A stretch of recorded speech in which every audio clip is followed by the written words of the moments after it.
Varbūt tu veido logo, varbūt tu vēlies izveidot kādas uzlīmes tieši Canva platformā, un tu gribi lejuplādēt ar caurspīdīgu fonu.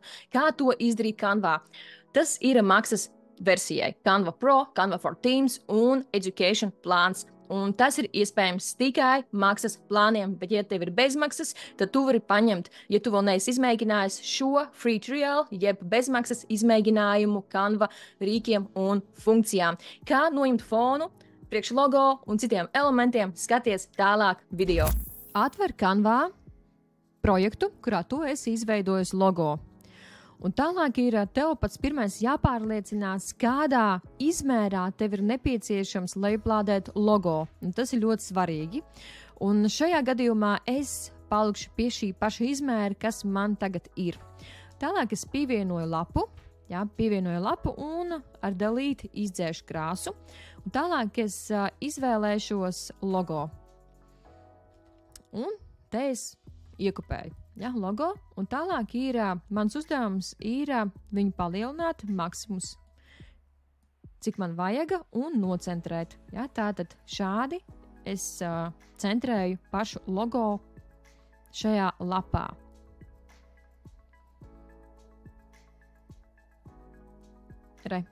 Tātad divas nepārtrauktas līnijas no augšas un no sāniem. Tas nozīmē, ka logo ir centrā tieši šai lapai. Ir gatavs. Tagad ir gatavs lejuplādei, bet es gribu vēl uztaisīt citā krāsā. Tātad es uztaisu duplikātu. Ar kreiso peles taustiņu es iezīmēju visu šo logo un nomainu krāsu. Tātad man tagad ir baltā krāsā, un tagad es esmu gatava lejuplādēt ar caurspīdīgu fonu. Tātad augšā, labajā stūrītī ir kopīgošanas poga, izvēlies to, un tad ej lejā uz lejuplādēšana, downloads. Un tad tev atvērsies šāds loks un PNG. Ja tev nepiedāvā pie faila veida PNG, tad šeit ir bultiņa, un pie izvēles tu izvēlēs PNG. Tad PNG, tikai PNG, ne JPG, bet PNG. Un tad ir caurspīdīgs fons. Pirmais ir atzīmē caurspīdīgs fons, jeb angļu valodā ir transparent, kaut kas tam līdzīgs. Un tad ir blakus kronītis. Kronītis nozīmē, ka šī funkcija ir pieejama Canva Pro, Canva for Teams un Education un biedrības plāniem. Tātad, ja tev ir bezmaksas plāns, tad tu šo nevari izmantot. Bet, ja tu vēl neesi izmēģinājis Canva piedāvājumu, izmēģināt Canva Pro plānu, pilnīgi bez maksas, 30 dienas, varbūt tev Canva piedāvā citu periodu, tad ķerciet un lejuplādē logo ar caurspīdīgiem foniem, un ne tikai logo, starp citu. Tas, ko es tagad rādu, to tu vari pielietot pilnīgi jebkam, tekstiem, bildēm, varbūt tās kādām ikonām un parakstiem. Savu rokraksta parakstu var izveidot un, protams, logo. Un tātad ejam secīgi atkal. Kopīgošana, pēc tam spied lejuplādēšana, tālāk izvēlēs PNG, tad caurspīdīgs fons un atlasīt lapas. Tad šādi tev piedāvās visas lapas, un tas, ko tu dari, ja tev ir nepieciešams visas lapas, spied gatavs, un tev būs visas lapas lejuplādētas ar caurspīdīgu fonu. Protams, ja tur ir kaut kur bildes, tad nebūs ar caurspīdīgu fonu. Tātad es gribu numur 2. Tad lejuplādēt otro lapu, šeit var redzēt arī logo otrā lapa, ar otro lapu, un gatavs, un spied lejuplādēšana, jeb download.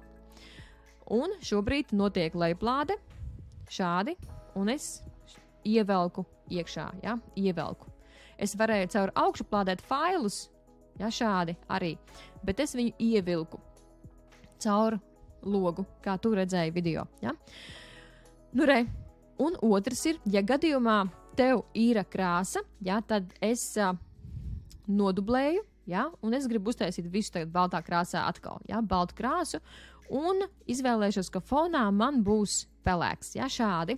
Un pat ja tev ir krāsa, tu arī vari lejuplādēt ar caurspīdīgu fonu. Tad kopīgošana, lejuplādēšana, PNG, caurspīdīgs fons un es gribu lejuplādēt 3. lapu, un 3. Un lejuplādēšana.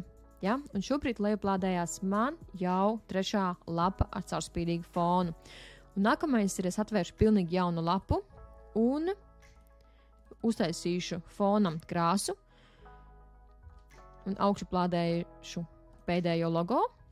Ja? Tad gatavs. Un izvietoju pirmo logo un visi ļoti smuki lejuplādējies ar caurspīdīgu fonu.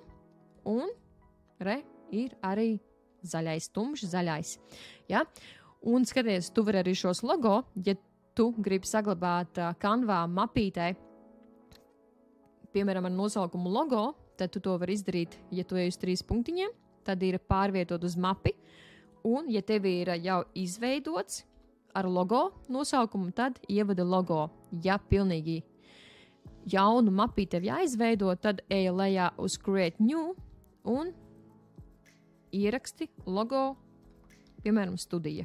Ja? Un šobrīd man izveidojās jauna mapīte ar logo. Tātad tas bija par to, kā lejuplādēt logo ar caurspīdīgu fonu Canva dizaina platformā. Es ceru, ka tev šis tips noderēja. Un, ja tev ir kādi jautājumi, kādi komentāri, raksti lejā zemāk. Un neaizmirsti pieteikties un piesakot un atzīmēt, ka tu vēlies saņemt jaunāko no šī YouTube kanāla.